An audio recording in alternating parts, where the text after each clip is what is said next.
Asante ndugu. Ni bayana kwamba ni msimu wa siasa na kila mwanasiasa anataka kujipitia upande wake. Lakini tukumbuke ya kwamba wakati huu wa siasa ni vyema kila Mkenya ajue kuna zile ajenda 10 muhimu ambazo zilitiwa sahihi kati ya chama cha ODM na chama cha UDA. Endapo kuna yeyote ambaye ana nia ya kuvuruga uhusiano bali lakini endapo kuna yeyote ambaye anataka kuvuruga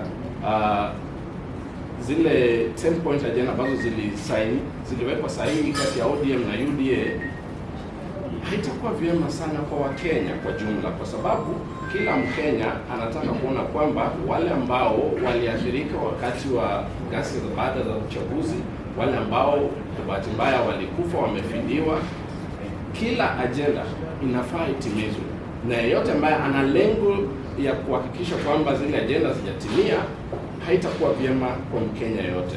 Kwa hivyo tunahimiza kila aliyetia sahihi katika makubaliano hayo ni kwamba waangazie na wazingatie umoja na uwiano ya Kenya nzima kabla ya kuweka mbele matakwa yao ya kibinafsi.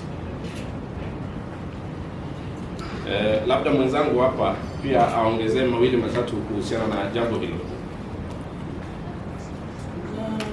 Ndio maana tunahimiza kamati inayosimamia utekelezaji wa hiyo 10 point agenda iweze kuangalia vile ambavyo hiyo shughuli inaendelea, na iweze pia kufahamisha Wakenya mahali ambapo wamefika na hili jambo, kwa sababu ni jambo ambalo Wakenya wengi wanataka kuona na wanangoja kuona vile ambavyo itatekelezwa.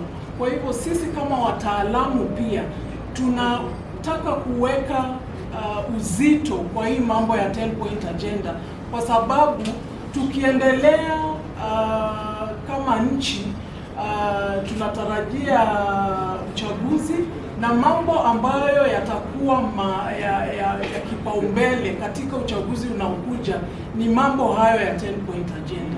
Asante.